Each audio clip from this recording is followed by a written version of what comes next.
Welcome back to Face the Nation. It is time for some political analysis. Ramesh Ponnuru is a senior editor at National Review and a columnist for Bloomberg Opinion. Molly Ball is national political correspondent for Time magazine. David Sanger is a national security correspondent and senior writer for the New York Times. And Shauna Thomas is the Washington bureau chief for Vice News. Good to have you all here. There is such a real impact economically of the shutdown on communities. We're going to talk about that. I don't want to minimize it, but we are going to talk about the political winners and losers here, because in Washington, ultimately, that is what determines who's got the upper hand in a lot of this. Molly, the impression is that Nancy Pelosi, the speaker, won this round. What did she actually win here? Well, she won on the substance. She got what she asked for basically at the beginning, which was to reopen the government and not to have any funding for the wall. I think she also won on the politics. We saw in public opinion polls that the approval ratings for Donald Trump took a turn downwards. The approval ratings for Nancy Pelosi took a turn upwards. And you wouldn't necessarily have known that at the beginning, right? I think the White House gambled that the Democrats would eventually feel that they had a political interest in not seeming to be stonewalling, but it really went the other way. The Democratic base and the Democratic caucus was very solidly in line with Speaker Pelosi's strategy and Minority Leader Schumer's strategy of not giving an inch, really. And that turned out to be a miscalculation by the White House, that the Democrats might eventually give in. And the result, I think, politically is that the president was damaged, and the Democrats now are hoping that he won't want to go through that again, that he did on some level learn something from this. You heard Mick Mulvaney, the chief of staff, though, once again say they see splits among Democrats. You're saying that's not real. I don't think it is. You have seen Democrats, as he said, expressing some openness to some border funding, potentially even wall funding.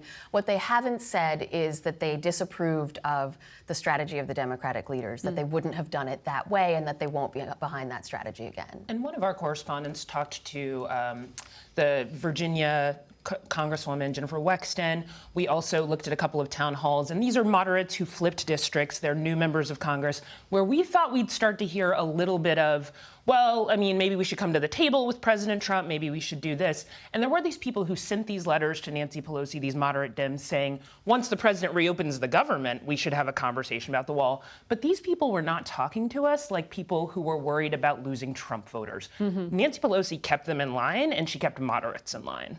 So is the table set, though, for Democrats to now come forward with some kind of proposal? That seems to be what the White House is saying, that there's a moment of opportunity in these next 3 weeks. I mean, I think there is a moment of opportunity. They have set these conferees. I think it's interesting that the Senate conferees, none of them come from actual border states.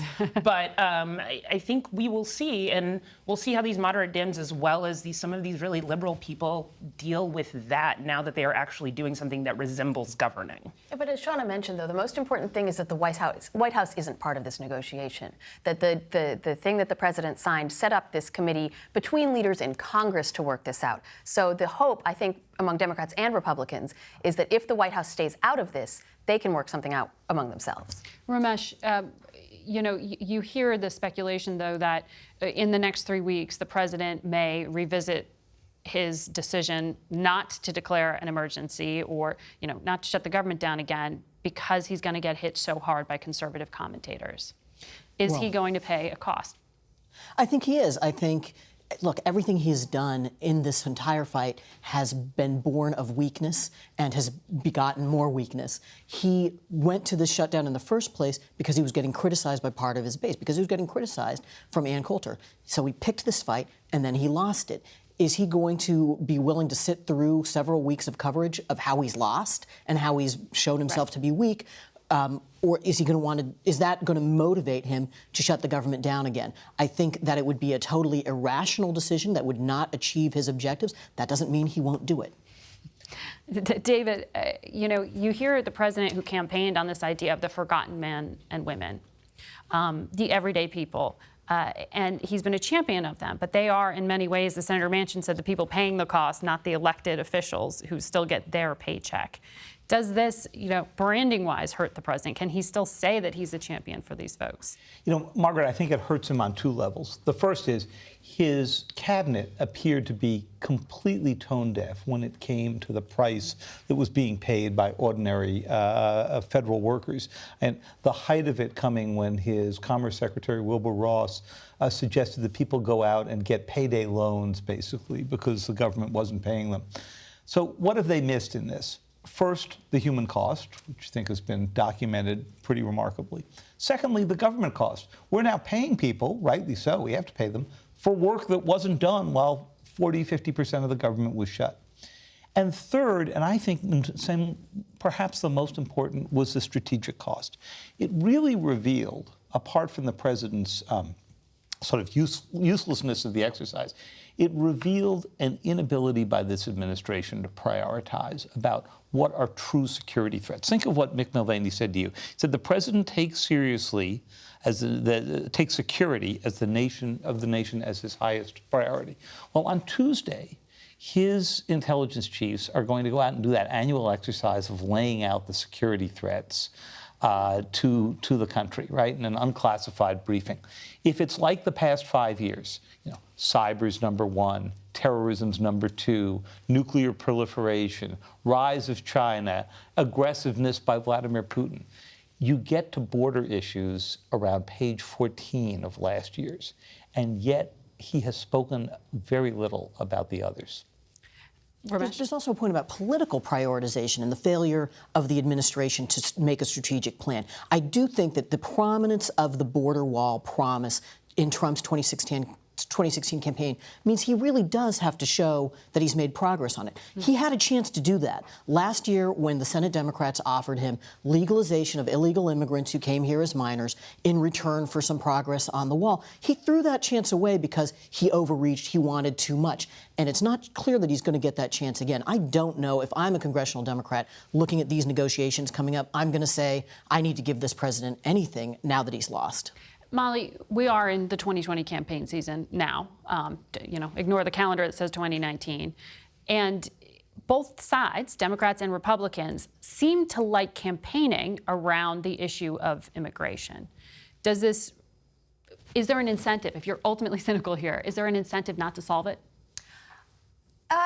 That's an interesting question. I mean, this has been a persistent accusation, I think, by both sides, is that it means more to politicians as a sort of live political issue that they can arguably demagogue than as something and use to get their voters out than as something that they actually want to do. I think that's not the primary thing standing in the way of a broader immigration reform deal. I mean, it's been a decade and more that a lot of politicians in both parties have been trying to forge a grand bargain on immigration and have failed to do so. And there's all kinds of obstacles to it that I don't think are just related to this particular political season. I do think, though, that the 2018 midterms were very eye-opening for both sides about the resonance of the immigration issue. You had Republicans wanting to make that election about the economy. The White House overruled them. The president was much more interested in the issue of the caravan and in talking about immigration and talking about the wall and talking about crime. The Republicans lost big, except in some of those rural state Senate races.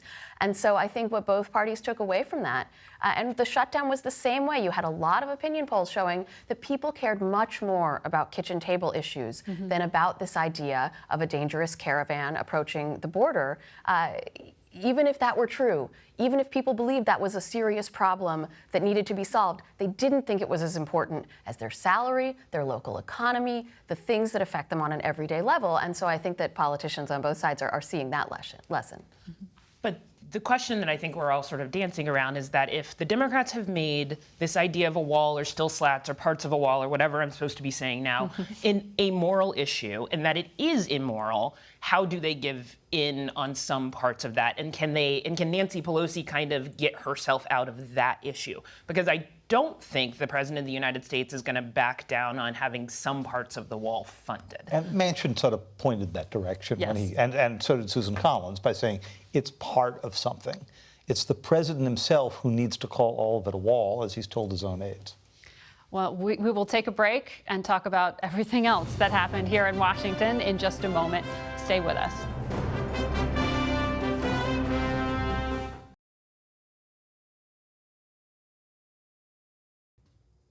We're back now with more from our political panel. David, I want to start with you here. You know, speaking of national security issues, the broader question of this probe into Russian interference in the 2016 election and the Mueller investigation. I think people often get overwhelmed by the number of headlines that they see about it. How should we understand the indictment of Roger Stone this week? Well, first, there's just the stunning number of people around the campaign, some of whom moved into the White House, most of whom didn't, who have been indicted or have pled guilty. We ran a big graphic in the Times that showed basically over 100 contacts between people in the campaign and Russians, which is a big change from what the White House was saying early in its time, which was no one in the campaign dealt with anybody in Russia, period. The second big thing that came out of the Roger Stone indictment, though, was in one pregnant paragraph that was buried away in the indictment, written in the very passive tense, in which Special Counsel Mueller said that a Trump campaign official contacted someone else in the campaign, didn't say who, to ask Mr. Stone about any additional releases and damaging information that would come out from WikiLeaks. What does that tell you? They didn't name who these campaign officials were. Clearly, Mueller has in mind who they are, or he wouldn't have put them there. And that is the closest they've gotten to describing something that they could charge was a conspiracy. And that, of course, is the charge that the president is most worried about, along with obstruction of justice. What we don't know is, did the president himself know about these requests to get information from WikiLeaks? Will we find out who those senior campaign officials are? I know Roger Stone has said Steve Bannon is at least one of them. Yeah. But there are a lot of questions about who was directing this. Or I guess more than second one. I mean, I was also struck by the fact that officials was plural, Trump campaign officials. Bannon has been identified through various, like when you start to connect the dots, you're like, oh, one Steve Bannon.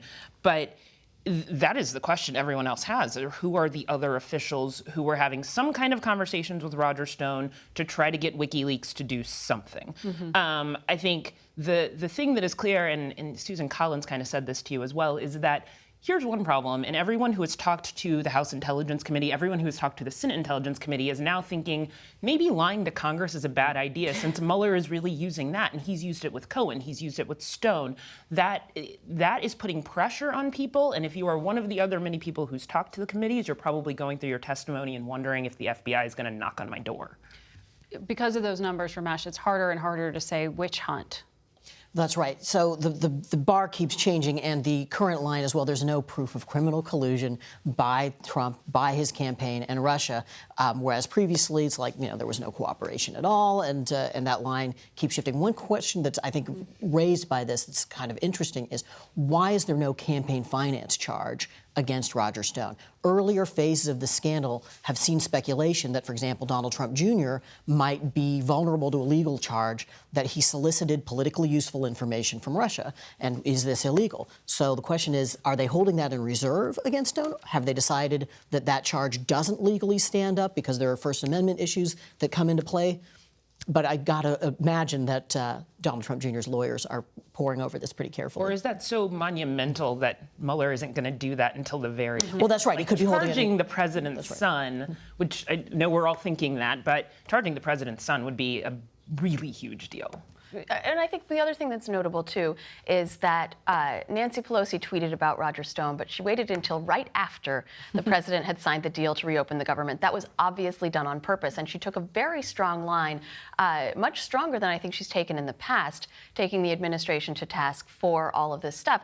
And I think that's really a sign of things to come, as much as the shutdown battle was, right? In this battle between Trump and the newly empowered speaker, the Democratic speaker, the shutdown was kind of a distraction from what we were all expecting the Democratic Congress to start doing, which is start using their power, not just for subpoenas, but especially to hold public hearings and really try to put these pieces together for the public and get to the bottom of a lot of the same things that Mueller's investigating. David, I want to make sure we explain what's going on with the Trump administration's decision to pick a side in Venezuela. Yeah. People often say if you pick a side, make sure that side wins. The interim president now, who the U.S. is putting its weight behind. How does this all get resolved? Does Maduro actually step down? Well, we're right at the precipice right now where Maduro's only supporters are China, Russia, and Cuba. Not a great collection. The Europeans have indicated that if Maduro does not call for a true and fair election, because he fixed the last one, within 8 days, they too will go with Juan Guaido, who is the interim president as declared by the parliament, the one the United States has backed. I think the interesting news here is there has been bipartisan support behind the president's decision to support Juan Guaido. I think the problem here is both history and inconsistency. Our history in Latin America of intervening is a pretty ugly one, and the inconsistency of not applying the same standards to places like Saudi Arabia and Egypt, where the president has embraced strongmen, I think may come back to make the United States look pretty hypocritical, not for the first time. Right. And potentially some political cost in Florida. Well, that's right. The other interesting question, though, is the anti-interventionist base of this president in particular among Republicans. How do they react to this role that we're now playing in Venezuela? Elliot Abrams had been blackballed by the administration when he was going to be brought on as the #2 in the State Department early in the administration. Now he's the special envoy. Interesting to watch. We'll be back in a moment to have a conversation with two mayors, both from cities very much affected by the government shutdown.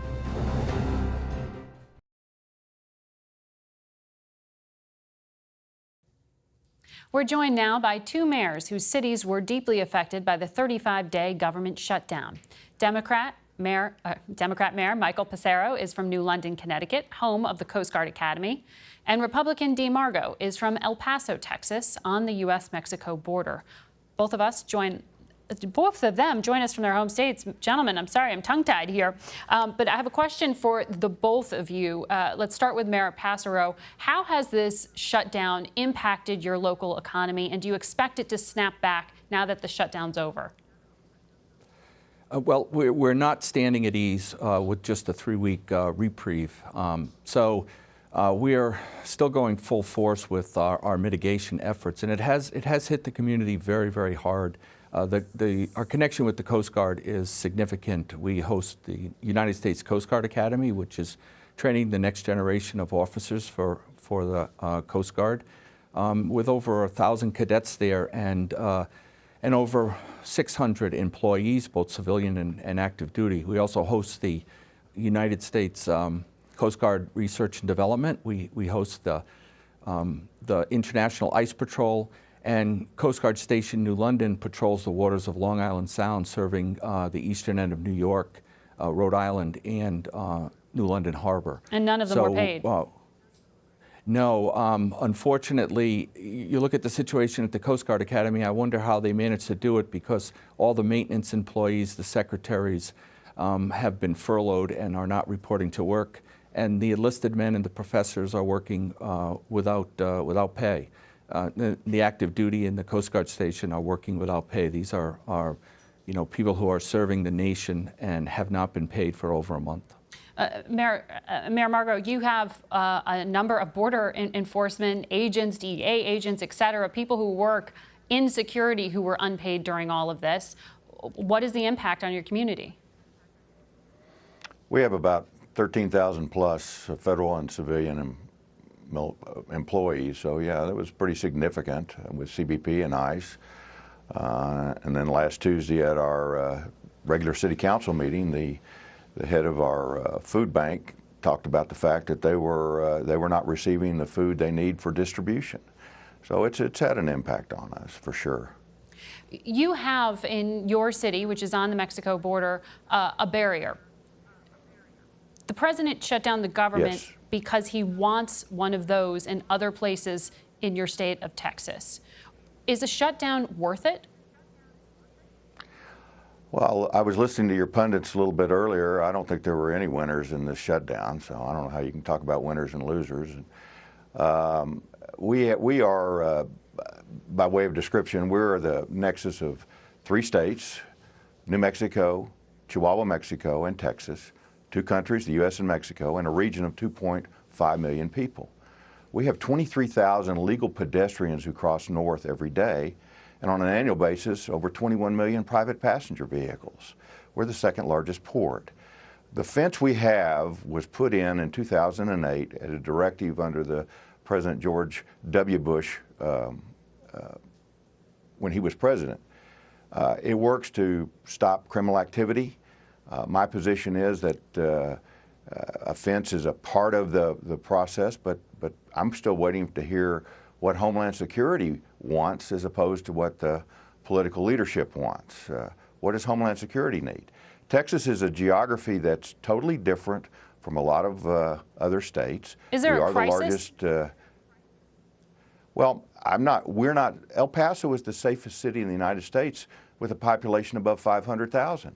We're not having any of those issues. Now, I've got issues related to the migration coming north every day, and the NGO that we have here overseeing that. In fact, I get numbers every day. This morning, it's 290 are going to be released. Yesterday, we had 250. The day before, 420. I'm concerned about that, but those are those seeking asylum. Mayor Passero, you described the presence of the Coast Guard in your town, and we should say that's the only branch of the military that remained unpaid during the shutdown. There is a bill proposing that they would continue to be paid in the event of a future shutdown. What is your message? How needed is that kind of protection? Oh, absolutely. I mean, the inequity of it, having our Coast Guard military personnel unpaid while the other branches of the military are not affected by this is patently unfair, and it's unpatriotic.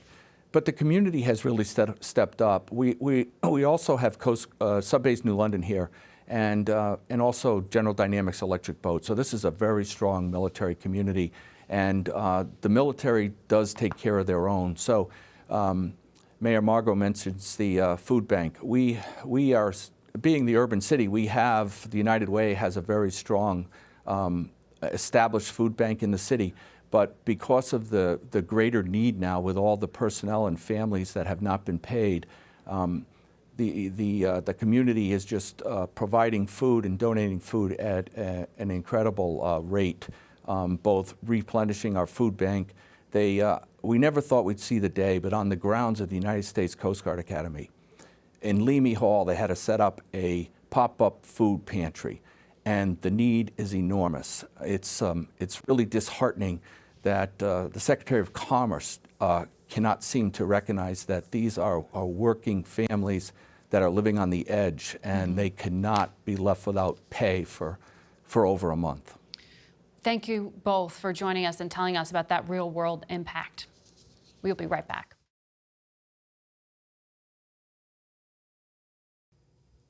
That's it for us today. Thank you all for watching. Next week, we'll come to you live from the home of Super Bowl 53 in Atlanta, Georgia. For Face the Nation, I'm Margaret Brennan.